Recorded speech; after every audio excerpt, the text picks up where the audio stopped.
Here's how you talk and think like a huge investor or trader, even if you've never placed a trade in your entire life. And I would know I've traded billions of dollars of securities on my desk on Wall Street. It's time to demystify market mechanics like no one will ever tell you. In the last video, we talked about how to place your first limit order. Now we want to talk about how to transact right at the market price. I want to go through some really classic trader language as well as the old school trader hand signals that'll help you remember everything. This way, if you're a new investor, you actually understand what the heck is going on. And if you're not an investor, you just have a better idea of how the whole world works. So you pull up to your trading platform and you see two prices, bid and ask, or bid and offer. Ask and offer are interchangeable. The bid's the buyer side of the market, the offer or the ask is the seller side of the market. It's important to note that the bid is always lower in price than the offer. Someone actually has to be on the other end of the trade. What you're buying, someone else is selling to you. What you're selling, someone else needs to be there to buy. So why that someone might be a person, a robot,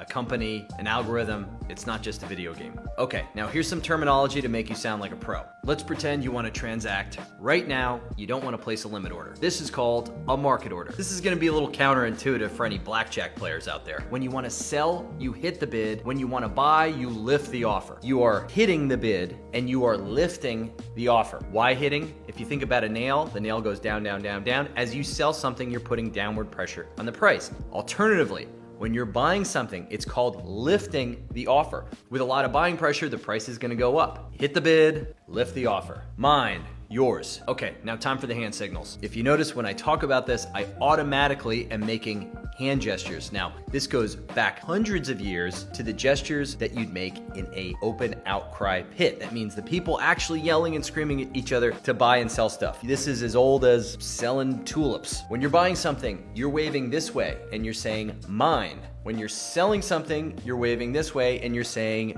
yours, which is really great because you're connecting a physical action with what you want to do in the market. Less mistakes. Trust me, I've seen people buy instead of sell and sell instead of buy. I might have done it too. Now for the people sitting at home saying, why the heck would I ever need to know this? I just used this language today because I was buying stock over the counter, meaning something that isn't trading on a screen, isn't on the exchange, and I needed to make sure that the bank got the order right. Getting this wrong could cost hundreds of thousands of dollars, or just thousands of dollars. What's cool about these concepts is these apply to anything in the real world. When you want something, you say mine. When you want to get rid of something, you say yours. Now, why is this fun? Because in the real world, when you like something, and maybe you worked on Wall Street, you say mine. Pepperoni pizza?